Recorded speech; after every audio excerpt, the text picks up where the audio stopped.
Hey, what's up, everyone? DREAGEN back again, here to tell you that you should be watching Mothra versus Godzilla.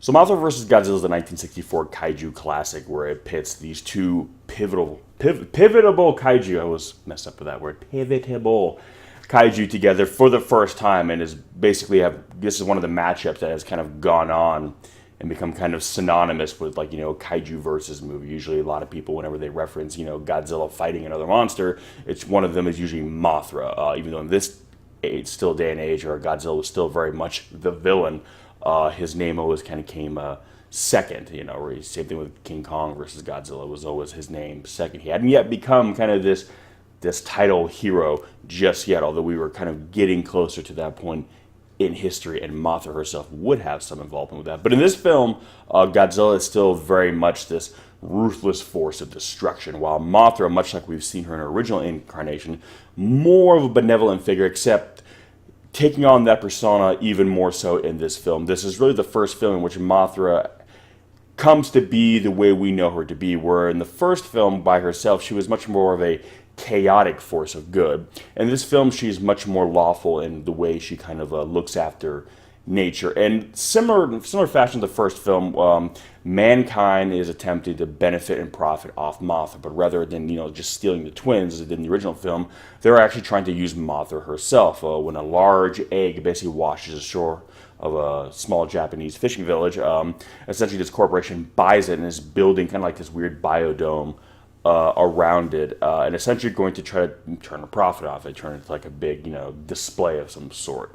And right again, it's showing kind of the greed of humanity, being presented with this miraculous thing, and right off the bat, what do? Hey, how do we make a buck off of it, or I guess a yen in this case? And then Godzilla washes ashore via a hurricane, the very same one that kind of brought the egg in, and ends up targeting the egg, and then the twins basically have to summon a fully grown Mothra in her moth form to basically go and intercept. And I won't really spoil anything for you at that point, because I know this movie is how many years old, but in case you haven't seen it, I just want you to check it out. But the two things you really want to take away from this film, rather what I took away from it, is Mothra and Godzilla kind of represent the two extremes of humanity. Mothra represents all the good we could be. She is kind of the embodiment of the natural beauty of the world, kind of a world in which is untarnished, untainted, unspoiled. Whereas Godzilla, Gojira himself, the king of all monsters, represents kind of a bastardization of nature, a kind of the end result of mankind doing something to nature that is essentially unforgivable, and he is that result. He is our punishment. He is the wrath of nature, whereas Mothra is more or less the benevolent hand of it. And these two are polar opposites. They represent both far ends of the spectrum, and they are essentially two diverging paths. But we can only take one. One leads us to salvation. The other one ultimately to ruin. And surprise, surprise, a lot of the figures who are in this film who are attempting to exploit nature find themselves basically within Godzilla's shadow by the end of it, while our heroes find themselves within the benevolent umbrella of safety that is Mothra. It's and some people might say that's cliche, but it's very much an allegory of kind of the pros and cons. It's essentially showing like this is our future. This is what we are destined to become, depending on what path we choose. Mothra, again, represents the good in us, the good in humanity, and that is why Mothra attempts to save humanity by saving the world, by protecting it, and by protecting us and her offspring from Gojira, because he represents, again, a destructive force to the natural order. He is essentially mankind's ability to destroy itself, and even though he is a product of nature, because he is a bastardization of it, he will ultimately destroy nature along with all of us, whereas nature is a natural product of it, and therefore she will save nature along with all of us. So you can kind of see where the story is going here. And again, when you see these two titans battle it out, and battle it out they do, you realize that essentially are two destinies fighting each other. When you see it happening on screen, it's really humanity fighting itself. When you watch the news, the media, you see, some people seem to only be out to destroy the world for their own benefit, while there are people out there trying to fight to preserve, to try to, preserve the natural beauty of our world. And these, two opposing forces are always just kind of at odds, clashing. And this battle almost takes on a life of itself, because these issues and these kind of the passion behind both sides grows so large that sometimes it feels like it engulfs the people who are, perpetuating them. So when you see these two titanic, combatants going at it, it really feels like a metaphor for kind of these two rivaling sides of humanity. One that seeks to profit off the natural world by any means, because they view the natural world as essentially it's theirs. We stand above it, therefore it's all belongs to us, and to prosper off of it any way we see fit, while there are others say, no, we are a part of it, and we have to learn to live like we're a part of it, that we don't own it. And again, so when you see these two forces going at it, you realize you're kind of watching us. And because of that, like a lot of these older films, the irony is they've almost become more relevant today. These issues have kind of come to a head in the modern age, and we're now seeing,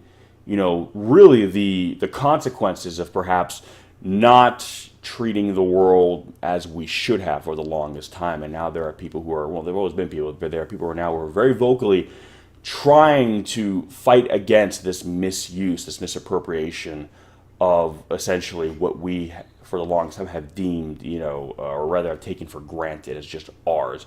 And now we are starting to see the natural ramifications of that in the natural world. Now you turn that into an allegory. Now you have a 50-meter atomic dinosaur wreaking havoc. So Mothra versus Godzilla, it is one of those timeless kaiju classics. It's one of the ones when, if ever people do their top 10 list of favorite Godzilla movies or kaiju films, this one's always on there at some point. No exception for me on my list. But it's a film that has a lot to say, and I think that's why Mothra has kind of emerged, throughout the decades as probably one of the most popular kaiju after Godzilla himself. It's because she herself represents something very tangible and something very important, much like Godzilla. These monsters are more than just, the visual representation, what we see on screen, but they are also manifestations of our own hubris to some extent. They are the best and the worst of us. And sometimes we see both of it within them. So again, it's a fun film. If nothing else, if you're not interested in all that, and if you find all that just way too heavy-handed, it's a great monster brawl. You will not be bored with this one. Rest assured, when I was a little kid, I wasn't taking all that away from it. I was just enjoying the fight between Godzilla and Mothra. But as I got older and I continued to watch this film, as I do with all the Godzilla films, I started to take more away from it and realize that it was a film that matured with me as I grew up, and that it had a lot more to say than I realized when I was just a very small child. And that's always great to find when you watch some of these older films, to realize that these films are always giving you something new. They're still teaching you. So as you grow, they grow with you. So for that reason alone, I really recommend Mothra vs. Godzilla. Again, it's a classic. If you're going to watch kaiju films or Godzilla films, you got to watch this one. It's just one of the must-views.